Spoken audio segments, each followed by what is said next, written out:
Coucou.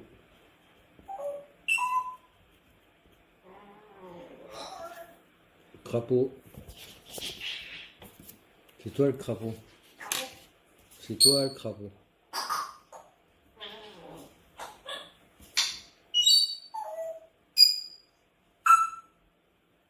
Coucou. Quel crapaud? C'est toi le crapaud. Crapaud toi-même.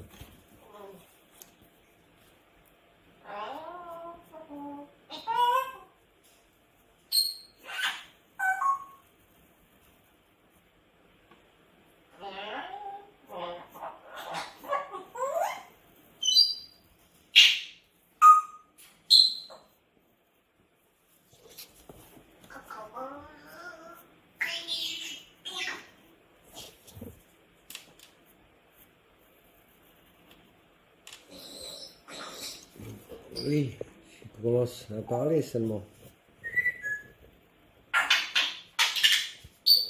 Qu'est-ce que tu sais dire d'autre?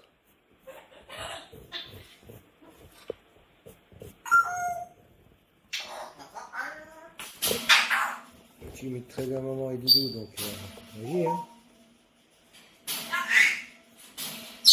Doudou Arnaud. Crapaud toi-même.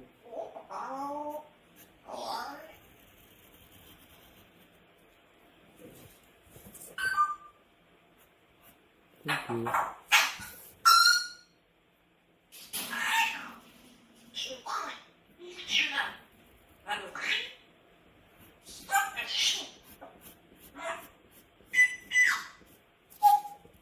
Le i, ça c'est les touches de mon clavier d'ordinateur. Je sais pas si ça peut le faire. Hein. Bon.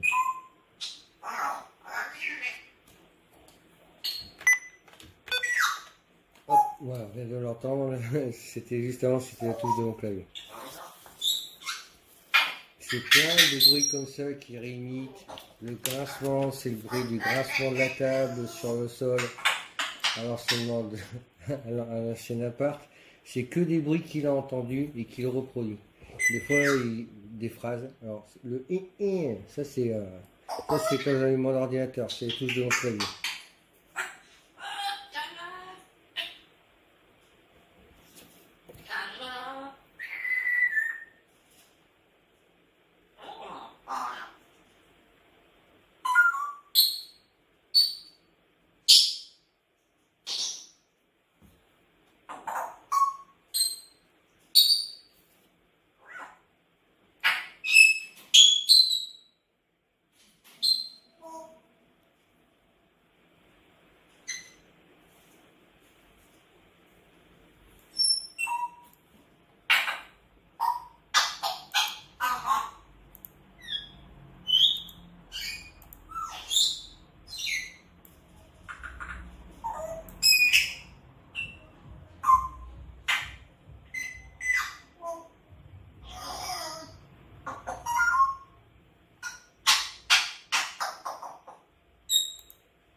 Ça te fait bien marrer. Hein.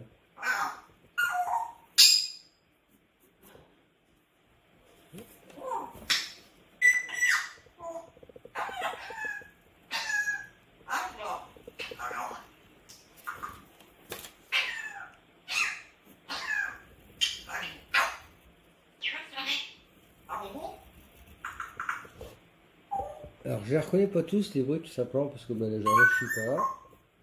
Et comme il se passe plein de choses à Bézi, il entend plein de bruits.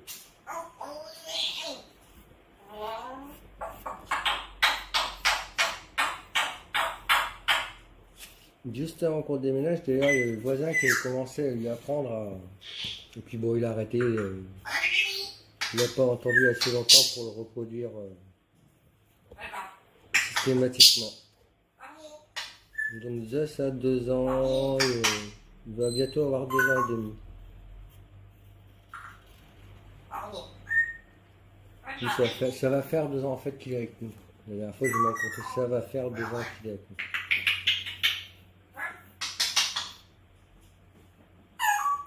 Ça se passe plutôt bien, bon, à part quand là, j'ai décidé de ne pas le sortir. Alors voilà pourquoi il crie, ben voilà, forcément un perroquet quand ça crie, forcément il y a une raison. Désolé si je tire sur la caméra en même temps, j'ai le câble de branché et je suis en train de dessiner. Parce que mon métier c'est de faire du dessin. Entre autres. Je vais dépasser un peu. C'est pas évident. Et puis la barre qu'il y a devant, c'est pas cool.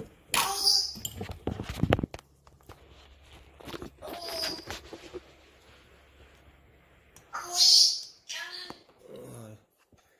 Hop.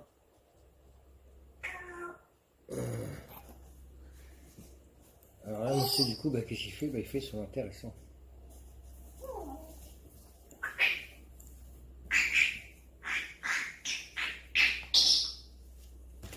Il continuera. Oui, à un moment, il va en avoir marre, il va s'arrêter. Voilà. S'il voit que je me déplace vraiment pas, il va lâcher l'affaire. Le truc, si jamais voilà, vous avez un perroquet qui crie à la maison, comme celui qui est en train de faire là actuellement,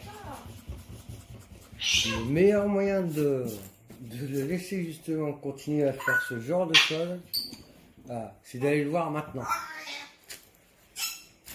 C'est-à-dire au moment où il vous le demande. C'est-à-dire que oui, forcément, il faudrait être à sa demande. Malheureusement, on ne peut pas tout le temps l'être. Et des fois, on est obligé de faire autre chose et puis on n'a pas le choix. Comme moi, là, je suis en train de dessiner, il faut bien que je le nourrisse. Et il faut bien que je nourrisse ma famille aussi. Donc, je suis obligé de faire mon dessin. Bon. Là, généralement, ce que je fais, c'est je sors de la cage. Là, tout simplement, il se promène. Mais je voulais vous montrer un petit peu, voilà. Ce qu'un perroquet est déjà capable de faire, alors bon, il l'a pas fait parce que je passe. Loulou, c'est bon là maintenant, stop. Papa il va venir te chercher, d'accord? Hein? Coucou, c'est bon, on s'arrête. Alors voilà, un perroquet c'est capable de crier quand même super fort et puis de déranger les voisins. Le meilleur moyen de justement de continuer à le faire, c'est justement d'y aller au moment où il demande. Si vous y allez, lui directement, il va savoir qu'à chaque fois qu'il va crier comme un âne, vous allez vous déplacer, puis forcément vous allez aller le voir. Même si ça vous casse les oreilles, si ça peut des fois, ça peut être chiant. Voilà. Si vous voulez qu'il arrête de crier, c'est de ne pas y aller. Alors je sais bien que c'est pas forcément cool, ça peut paraître mais non, mais c'est comme ça que ça marche. Ça marche pas autrement. C'est pas mon premier perroquet. Et puis, je suis en train de penser à quelque chose en ce moment, donc ça risque de pas être mon dernier. Que je partais sur l'idée de partir sur un centre d'élevage. Comme j'ai déjà vu des centres d'élevage, bon, pas sur les perroquets, mais bon. Pourquoi pas? Pourquoi pas? C'est une idée qui m'était venue un peu comme ça. Enfin, un peu comme ça. Ça fait un moment que j'y pense, d'ouvrir un centre d'élevage, mais bon, si je partais sur des reptiles et autres, c'est ce que je faisais avant. Crapaud quand même. Voilà, puis bon, généralement, alors ce que je fais, bon, le soir, je vérifie, donc on rentre, on aère un petit peu, le loulou dit bonjour, on vient lui donner à manger. J'ai toujours pas rangé sa cage, du coup il va croire qu'on va se rebarrer, mais on va pas se rebarrer, t'inquiète pas. Puis en plus en ce moment voilà, il fait ses nuits, il fait sa nuit. Donc forcément il y a des plumes qui tombent, qui sont franchement pas cool. Enfin, sinon ça va. Voilà, comme celle-là, voilà, on sent qu'elle est. On sent qu'elle est bien, durée. Encore c'est pas une des plus grosses. Hein. Ouais, le genre de plume qui peut se tirer et qui peut perdre actuellement en ce moment. Donc je sais que c'est pas cool pour lui, ça fait mal. Après c'est la première nuit qui est passée, franchement la première je pense que c'est la plus dure. Les autres qui suivent sont franchement plus cool, en plus si vous lui donnez un coup de main, que vous le caressez aux endroits vraiment où il faut, vous allez voir franchement la nuit va bien se passer, si vous lui permettez de... dis bonjour, tu donnes la patte. Alors pourquoi je lui fais donner la patte? Pour pouvoir le limer. Alors, quand j'ai besoin de le limer, au moins, voilà. Je sais que je peux le limer, il ne va pas me mordre. Si vraiment il veut le mordre, il va le mordre. Voilà. Donc, voilà, c'était juste une petite vidéo pour vous montrer ce qui est capable de répéter un perroquet. Bon, il l'a pas fait. Il l'a fait juste avant que je posais la caméra. Dès qu'il a vu que je posais la caméra, il s'est douté que j'étais en train de filmer. Et, il n'était plus dans son délire de répéter toutes les choses qu'il entend autour de lui. Parce que voilà, il répète parfaitement. Ce sont de très bons imitateurs. Il répète parfaitement ce qu'on lui répète. Alors la dernière fois j'ai vu un commentaire, il n'a pas joué, il vit dans cette cage, la pauvre bête. La pauvre bête, alors la pauvre bête ne vit absolument pas là-dedans, elle est toujours perchée là, et généralement en fait elle est plutôt avec nous, voilà, tout simplement. Il ne vit pas dans sa cage c'est pour dormir et puis la journée parce que je ne peux pas ouvrir les fenêtres et puis tout aérer et puis le laisser en liberté, puis je ne pourrais pas le laisser en liberté, voilà. À partir du moment où il peut se déployer ses ailes, s'étirer dans sa cage, c'est suffisant pour y rester la journée. Ça ne sert à rien de prendre un truc monumental si il vous mord, si vous ne pouvez pas le sortir, si vous ne pouvez pas lui toucher les pattes. Ça va, tout est fermé. Hop, allez. Ah, c'est vrai. Bon, voilà. Donc, qu'est-ce qu'il y a à faire déjà? Il est vraiment malheureux, hein, cette blessure, ça se voit. Il vient dire bonjour, il demande des câlins, bonjour mon loulou, ça va?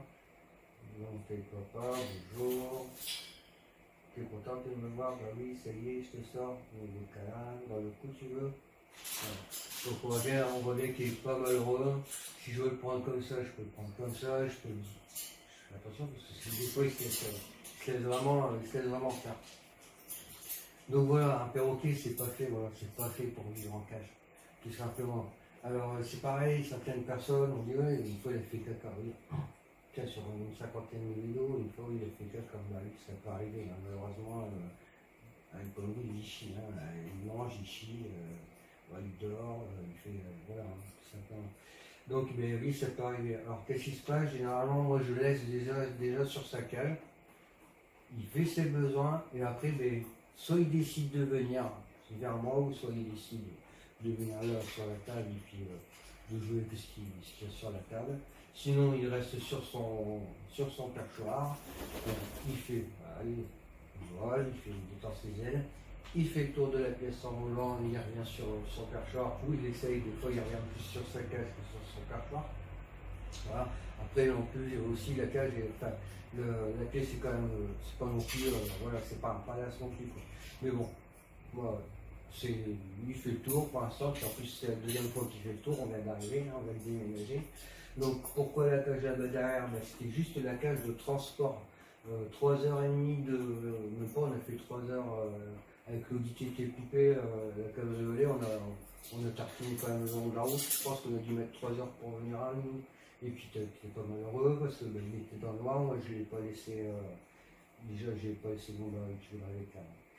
je l'ai pas laissé prendre plein de vent. On voit bien que c'est pas un oiseau qui est malheureux, absolument pas. Voilà, il est demandeur, il est joueur, on voit qu'il a l'habitude, je peux lui toucher les pattes. Déjà si vous pouvez pas toucher les pattes de votre perroquet, franchement ça craint. Voilà, c'est pareil, le dessous des ailes. Enfin, vous devez pouvoir lui toucher le dessous des ailes. Si vous n'en avez plus, comment vous pouvez faire? Si vous n'arrivez pas à manipuler votre perroquet, s'il vous mord, alors comment on peut éviter les morsures? Un perroquet, ça mord au début. Moi aussi, je me suis fait mordre, pas à 100, mais je me suis fait mordre, je me suis fait bien mordre.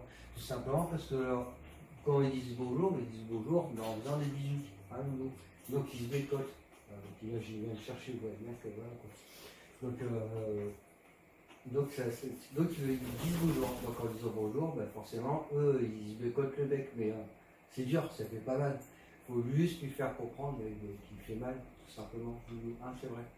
Et puis t'as compris vite, tu vois. Et puis bon, t'es content d'être sorti un peu. Puis que je te faisais attendre, hein, je t'ai fait chanter, puis t'as chanté, machin. J'ai mis la caméra, puis t'arrêtes.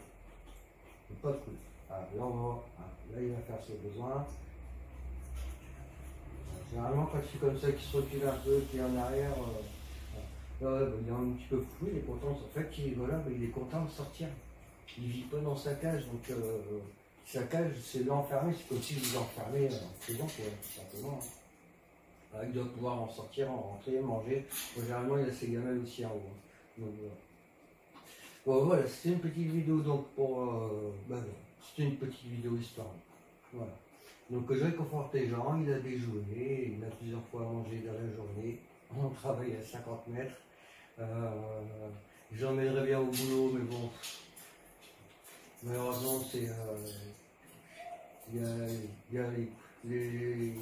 les gens sont pas aussi intelligents que les animaux, et je pense qu'il ferait plus de bêtises que de bien, et c'est pour ça que je l'emmène pas. C'est malheureux, mais c'est comme ça. Voilà, sur ce, amoureux des perroquets, des grilles du Gabon, plus particulièrement, moi on vous fait de gros bisous, puis on vous dit à bientôt pour une prochaine vidéo. Allez, bisous à tous, ciao. Tu dis au revoir. Au revoir, bisous.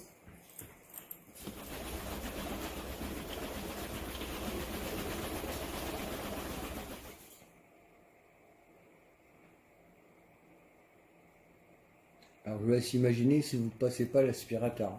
Vous avez intérêt de passer l'aspirateur tous les jours, que ce soit propre, sur fond de cage, parce que lorsqu'il fait ça, si vous n'avez pas nettoyé, généralement, moi, ça m'est arrivé de nettoyer une fois par semaine, généralement je nettoie 2 fois par semaine. Ça m'est arrivé de nettoyer une fois par semaine, enfin une fois dans la semaine, pardon, et je peux vous assurer que des nuits, il y en avait dans le fond. Lorsqu'il a fait ça, ça a volé, mais un truc de malade, quoi. Puis en plus, mais c'était juste à la fin, c'était au moment où on allait partir. Donc je lui ai changé quand même avant de partir. Et c'est vrai que quand il a fait son dernier écartement, c'est vrai que ça a été un petit peu la folie. Allez, bisous à tous, ciao.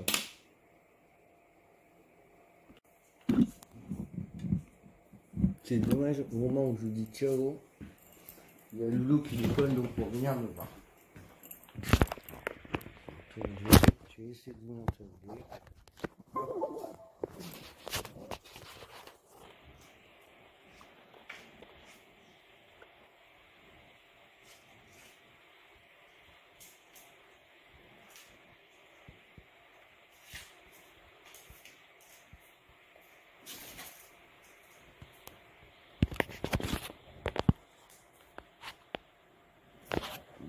Par contre, tu joues pas avec mes dessins, hein, attention. Voilà. Puis alors, il y a aussi ça. Et puis alors là, il y en a dedans. Hein. Je vous laisse imaginer quand il commence à s'amuser et qu'il faut les ramasser. Et oui, hein, effectivement, il y a un serpent à un côté et il y en a un autre ici. Et celui-là, il est plutôt gros. Celui-là, c'est un petit vélo, c'est un python aigus, c'est le serpent, mon fils. Non, il en a pas peur, pas de problème. Oui. C'était pour vous montrer, du coup, ben, voilà. Donc il est vraiment parti de sa cage, d'où je faisais la vidéo. Hop, et il s'est envolé jusqu'ici. Une distance de, je sais pas, il y a 3 mètres. Et puis se poser tranquille sur la table, parce que sinon ça glisse. Hein. Monsieur glisse et il peut se retrouver vite fait. Donc il faut vraiment atterrir tranquille. Allez, ciao.